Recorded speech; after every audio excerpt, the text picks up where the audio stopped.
കാരണം ശരത്ത് 70 മണ്ഡലങ്ങളിൽ 699 സ്ഥാനാർത്ഥികൾ. ഇപ്പോൾ സന്ദീപ് ദീക്ഷിത്തിന്റെയും മനീഷ് സിസോദിയുടെയൊക്കെ പ്രതികരണമൊക്കെ വന്നു തുടങ്ങിയിട്ടുണ്ട്. വോട്ടെണ്ണൽ ആരംഭിക്കാൻ ഇനിയിപ്പോൾ വിരലിലെണ്ണാവുന്ന സമയം മാത്രമേ ഉള്ളൂ. അവിടെ ഈ സുരക്ഷാ ക്രമീകരണങ്ങളൊക്കെ എങ്ങനെയാണ്? 5000-ഓളം ഉദ്യോഗസ്ഥരെയും 12,000-ഓളം പോലീസ് പേഴ്സൺസിനെ, അതായത് പോലീസ് ഉദ്യോഗസ്ഥരെയും നിയോഗിച്ചിട്ടുണ്ട്. പോളിംഗ് ബൂത്തിന് മുമ്പിലും പാർട്ടിയുടെ നമ്മൾ നിൽക്കുന്നത് ഇപ്പം BJPയുടെ ആസ്ഥാനത്താണ്. നമുക്ക് കാണാം എല്ലാവിധ ആഘോഷങ്ങളും നടത്താൻ വേണ്ടിയുള്ള എല്ലാവിധ കാര്യങ്ങളും BJP നടത്തിയിട്ടുണ്ട്. BJP ഒരു വലിയ സ്കെയിലും അതേപോലെ തന്നെ പാർട്ടി ഓഫീസിൽ പൂർണ്ണ രൂപത്തിലുള്ള സുരക്ഷയും ഏർപ്പെടുത്തിയിട്ടുണ്ട്. നമുക്ക് ഇത് കാണാൻ കഴിയും BJP എത്രത്തോളം ആത്മവിശ്വാസത്തിലാണ് കാര്യങ്ങൾ നോക്കുന്നത് എന്നുള്ളത്. നമുക്ക് BJP ഓഫീസിന്റെ അകത്തേക്ക് പോകാം. ഒരു വലിയ സ്ക്രീന് തന്നെ BJP ഓഫീസിലേക്ക് വ്യക്തമാക്കിയിട്ടുണ്ട്. അപ്പോൾ എങ്ങനെയാണ് BJP വിജയം ആഘോഷിക്കാൻ ഒരുങ്ങിയിരിക്കുന്നത് കാണാം. വലിയൊരു നിരവധി ബാനറുകൾ, അതേപോലെ തന്നെ മോഡിയുടെയും അമിത്ഷായുടെയും ഫ്ലക്സ് ബോർഡുകൾ, അതേപോലെ വലിയ LED സ്ക്രീനുകൾ, ഇതൊക്കെ ഇത് BJPയുടെ ഡൽഹി ആസ്ഥാനമാണ്. ഡൽഹി ആസ്ഥാനത്ത് ഇത്രയും ഒരു ഒരുക്കങ്ങൾ, അല്ലെങ്കിൽ ഇത്രയും ഒരു ആത്മവിശ്വാസം പ്രകടിപ്പിക്കുന്ന ഒരുക്കങ്ങളാണ് ഡൽഹിയിൽ പൂർണ്ണമായി ഡൽഹി BJP ആസ്ഥാനത്ത് സംസ്ഥാന BJP ഓഫീസാണിത്. BJPയുടെ അഖിലേന്ത്യാ ഓഫീസല്ല. ഈ സംസ്ഥാന ഓഫീസ് പോലും വളരെ നല്ല രീതിയിൽ BJP എല്ലാവിധ ആഘോഷങ്ങളും വിജയം പ്രതീക്ഷിച്ചുകൊണ്ട് തന്നെ നിൽക്കുകയാണ്. ഏതായാലും ഒരു കാര്യം സേതു ശ്രദ്ധിക്കണം. കാരണം നേരത്തെയൊക്കെ BJP സംസ്ഥാന ഓഫീസ് ആളൊഴിഞ്ഞ പറമ്പായിരുന്നു. അത് മാറി BJP ഓഫീസ് ഇപ്പോൾ അതിൻ്റെ പൂർണ്ണ രൂപത്തിൽ എത്തിയിരിക്കുന്നു എന്ന് വേണം പറയാൻ. സേതു നേരത്തെ പറഞ്ഞ പോലെ ഇനി നിമിഷങ്ങൾ മാത്രമേ ഉള്ളൂ വോട്ടെണ്ണാൻ വേണ്ടി. BJPയെ സംബന്ധിച്ചോളം, ആം ആദ്മി പാർട്ടിയെ സംബന്ധിച്ചോളം വളരെ നിർണായകമായ തെരഞ്ഞെടുപ്പാണത്. കാരണം നരേന്ദ്രമോദി തുടർച്ചയായി 3, അതായത് ഹരിയാന, മഹാരാഷ്ട്ര, ഇനി ഡൽഹി, ഈ 3 തെരഞ്ഞെടുപ്പുകളിലും വിജയം കാണാൻ കഴിയുമോ എന്നതാണ് BJPയെ സംബന്ധിച്ചുള്ള ഒരു ഇക്വേഷൻ. കാരണം ലോക്സഭയിലേറ്റ തിരിച്ചടിക്ക് ശേഷം BJP തിരിച്ചു വരുന്നു എന്നൊരു പ്രതീതിയാണ് ഹരിയാന, മഹാരാഷ്ട്ര തെരഞ്ഞെടുപ്പ് നൽകിയത്.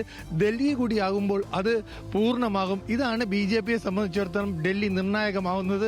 ഇരട്ട എഞ്ചിൻ സർക്കാർ, അതേപോലെ ഇടത്തരക്കാരെ കൂടെ നിർത്തി ഉള്ള പ്രചരണം നമ്മൾ കണ്ടതാണ്. ശ്രീജിത്ത് ബാലകൃഷ്ണൻ തന്നെ പറഞ്ഞതാണ്, ശ്രീജിത്ത് നേരത്തെ പറഞ്ഞതാണ്, എത്രയും അതായത് തീ പാടുന്ന ആളിക്കത്തിച്ച ഒരു പ്രചരണമാണ് നടന്നിരുന്നത്. ഈ പ്രചരണത്തിന് ഇനി ജനങ്ങൾ വിധിയെത്തി കഴിഞ്ഞ് വിധി എന്താവും എന്നാണ് ഇനി നമുക്കറിയേണ്ടത്. വളരെ പ്രധാനപ്പെട്ട ഒരു കാര്യം എന്നാൽ ഡൽഹിയിലെ പൂർവാഞ്ചൽ അതിർത്തി പ്രദേശങ്ങളായ, അതായത് UPയോട് ഉത്തർപ്രദേശിനോടും ഹരിയാനയോടും ചേർന്ന് കിടക്കുന്ന പ്രദേശങ്ങളിലുണ്ടായ പോളിംഗ് ആണ്. ഇത് BJPക്ക് അനുകൂലമാവും എന്നാണ് BJP കണക്ക് കൂട്ടുന്നത്. ഈ കണക്കുകൂട്ടുകൾ തന്നെയാണ് BJPയുടെ വിജയപ്രതീക്ഷ 46 സീറ്റ് മുതൽ 50 സീറ്റ് വരെ എത്തിക്കുന്നതും. സേതുലക്ഷ്മി. ശരി ശരത്ത്, ഈ പറഞ്ഞതുപോലെ തന്നെയാണ്. സാധാരണ BJP ഓഫീസുകൾ ആളൊഴിഞ്ഞ പറമ്പ് പോലെയാണ്. പക്ഷേ ഇന്നത്തെ കാഴ്ചകൾ അങ്ങനെയല്ല. നിറയെ ആളും പേരും വലിയ ബാനറുകളും ഒക്കെയാണ്. മാധ്യമപ്രവർത്തകരുടെ വലിയ കൂട്ടവും അവിടെ കാണാം. കാരണം എക്സിറ്റ് പോൾ കൊടുത്തിരിക്കുന്ന ഒരു പ്രതീക്ഷ എന്ന് പറഞ്ഞാൽ ചെറുതല്ല. കാരണം പ്രഖ്യാപിക്കപ്പെട്ടിരിക്കുന്ന, പുറത്തു വന്നിരിക്കുന്ന 11 എക്സിറ്റ് പോളുകളിൽ 9 പേരും BJPക്ക് വമ്പൻ വിജയം പറയുന്നു എന്ന് പറയുന്നത്, അവരുടെ ഒരു വോട്ട് ഷെയർ കൂട്ടുക എന്ന് പറയുന്നതൊക്കെ വലിയ കാര്യമാണ്. ഇനിയിപ്പോൾ 8 മണിക്ക് ശേഷം അറിയാം എങ്ങനെയാണ്. കാരണം പോസ്റ്റൽ ബാലറ്റിൽ തന്നെ ആദ്യമൊക്കെ ചെറിയൊരു സൂചനയൊക്കെ വന്ന് തുടങ്ങുമായിരിക്കും. ശ്രീജിത്ത് ബാലകൃഷ്ണൻ കൂടി ഉണ്ട് നമുക്കൊപ്പം. ശ്രീജിത്ത്, നമ്മൾ ഈ പറയുന്നത് പോലെ ഡൽഹിയിൽ സ്ത്രീ വോട്ടർമാർ വലിയ പ്രാധാന്യം അർഹിക്കുന്നുണ്ട്. കാരണം 75 ലക്ഷത്തോളം സ്ത്രീ വോട്ടർമാരുണ്ട്. ഈ 2020 സ്ത്രീകൾക്ക് സൗജന്യ ബസ് യാത്രയൊക്കെ വാഗ്ദാനം ചെയ്താണ് ആം ആദ്മി പാർട്ടി വലിയൊരു വിജയം അവിടെ നേടിയത്. പിന്നീട് ഈ 2015-ലാണെങ്കിലും 2020-ലാണെങ്കിലും സ്ത്രീ വോട്ടർമാർ അവരുടെ വോട്ട് ഷെയർ കൂട്ടുന്നതാണ് കണ്ടുകൊണ്ടിരിക്കുന്നത്. ഇപ്പോൾ ഈ വർഷം വാഗ്ദാനം 2100 രൂപ പ്രതിമാസം സ്ത്രീകൾക്ക് ആം ആദ്മി പാർട്ടി പ്രഖ്യാപിച്ചപ്പോൾ കോൺഗ്രസും ഒപ്പം BJPയും 2500 രൂപ വീതം പ്രഖ്യാപിച്ചിട്ടുണ്ട്. അപ്പോൾ ഇത്തവണത്തെ ഈ തിരഞ്ഞെടുപ്പിൽ സ്ത്രീ വോട്ടർമാരുടെ പങ്ക് അത് ആം ആദ്മി പാർട്ടിക്കും BJPക്കും എത്രത്തോളം നിർണായകമാകും? കാരണം നമ്മൾ ഈ BJP, ആം ആദ്മി പാർട്ടി, കോൺഗ്രസ് പോരെന്ന് പറയുമ്പോഴും പിന്നീട് ഈ അവസാന നിമിഷങ്ങളിലേക്കൊക്കെ എത്തുമ്പോൾ അത് നേരെ അരവിന്ദ് കെജ്രിവാൾ, നരേന്ദ്രമോദി ഡയറക്റ്റ് ഫൈറ്റായിട്ട് മാറുന്നത് നമ്മൾ കാണുന്നുണ്ടായിരുന്നു. അപ്പോൾ ഈ സ്ത്രീ വോട്ടർമാർ ഇത്തവണത്തെ തിരഞ്ഞെടുപ്പ് ഫലത്തിൽ വലിയൊരു സ്വാധീനം ചെലുത്തില്ലേ? സേതു, തീർച്ചയായും ഡൽഹിയുടെ ഒരു രാഷ്ട്രീയ ചരിത്രം പരിശോധിച്ചാൽ കേരളം ഇതുവരെ ഒരു വനിതാ മുഖ്യമന്ത്രിയെ രാജ്യത്തിന് സംഭാവന ചെയ്തിട്ടില്ല. ഡൽഹി വാഗ്ദാനം ചെയ്തത് 3 വനിതാ മുഖ്യമന്ത്രിമാരെയാണ്. സുഷമ സ്വരാജും ഷീലാ ദീക്ഷിതും ഇപ്പോൾ അതിഷി മെർലേനയും ഡൽഹി ഭരിക്കുന്നുണ്ട്. ആ രൂപത്തിൽ സ്ത്രീകൾക്ക് വലിയ പ്രാധാന്യമുള്ള ഒരു തെരഞ്ഞെടുപ്പ് അല്ലെങ്കിൽ ഒരു സംസ്ഥാനം കൂടിയാണ് ഡൽഹി. അതുകൊണ്ട് തന്നെ സ്ത്രീകളെ കേന്ദ്രീകരിച്ച് തന്നെയായിരുന്നു ഈ കഴിഞ്ഞ ഏതാണ്ട് ഒരു മാസം നീണ്ടുനിന്ന തെരഞ്ഞെടുപ്പ് പ്രചാരണം മുഴുവൻ. അതായത് കോൺഗ്രസിൻ്റെയും കൂടി ചേർത്ത് ചിന്തിച്ചാൽ കോൺഗ്രസും സ്ത്രീകൾക്ക് വലിയ വാഗ്ദാനങ്ങൾ നൽകുന്നു. ഒരുപക്ഷെ അധികാരത്തിലെത്തില്ല എന്ന് അവർക്ക് തന്നെ അറിയാമെങ്കിൽ പോലും കോൺഗ്രസും സ്ത്രീകൾക്ക് വലിയ വാഗ്ദാനങ്ങൾ കൊടുത്തൊരു തെരഞ്ഞെടുപ്പും അല്ലെങ്കിൽ ആ എല്ലാ 3 പാർട്ടികളുടെയും BJPയുടെയും ആം ആദ്മി പാർട്ടിയുടെയും കോൺഗ്രസിൻ്റെയും പ്രകടന പത്രികകൾ പരിശോധിച്ചാൽ സ്ത്രീകൾക്ക് വലിയ പ്രാധാന്യം, സ്ത്രീകളെ കൂടി പരിഗണിച്ചുകൊണ്ട് അല്ലെങ്കിൽ സ്ത്രീകൾക്ക് വലിയ പരിഗണന കൊടുത്തുകൊണ്ടുള്ളൊരു പ്രകടന പത്രിക, അവരെ കൂടി കേന്ദ്രീകരിച്ചുകൊണ്ട് അവർക്ക് വലിയ വാഗ്ദാനങ്ങൾ നൽകിക്കൊണ്ടുള്ളൊരു തെരഞ്ഞെടുപ്പ് പ്രകടന പത്രികയും തെരഞ്ഞെടുപ്പ് വാഗ്ദാനങ്ങളും ഒക്കെയാണ് നമ്മൾ കഴിഞ്ഞ മാസങ്ങളിൽ കണ്ടത്. അതിൻ്റെ അർത്ഥം ഡൽഹിയിൽ ഏറ്റവും കൂടുതൽ ഡൽഹിയുടെ രാഷ്ട്രീയ സ്വഭാവം നിർണ്ണയിക്കുന്നതിൽ സ്ത്രീകൾക്ക് വലിയ പങ്കുണ്ട്. അതിന് നമുക്കറിയാവുന്നത് ഷീലാ ദീക്ഷിതിനെ അധികാരത്തിൽ നിന്ന് ഇറക്കിയത് ഡൽഹിയിൽ ഒരു പെൺകുട്ടി ക്രൂരമായി പീഡിപ്പിക്കപ്പെട്ടു, ബസ്സിനുള്ളിൽ പീഡിപ്പിക്കപ്പെട്ടു.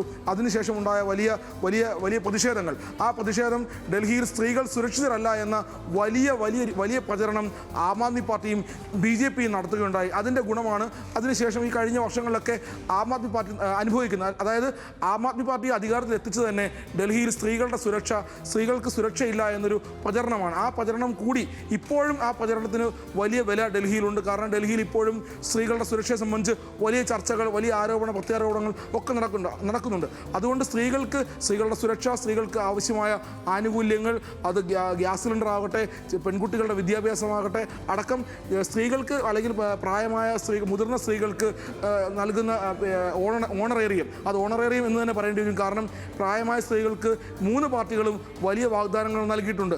ആ രൂപത്തിൽ എല്ലാ അർത്ഥത്തിലും സ്ത്രീകളെ സ്കൂളിൽ പഠിക്കുന്ന അല്ലെങ്കിൽ കോളേജിൽ പഠിക്കുന്ന കുട്ടികൾക്ക് സഹായം, അവർക്ക് ലാപ്ടോപ്പുകൾ, അത് കഴിഞ്ഞ് തൊഴിലില്ല എന്ന് ചിന്തിക്കുന്ന യുവതികൾക്ക് വേണ്ടി പുതിയ സംരംഭത്തിന് BJP വലിയ വാഗ്ദാനങ്ങൾ നൽകുന്നു.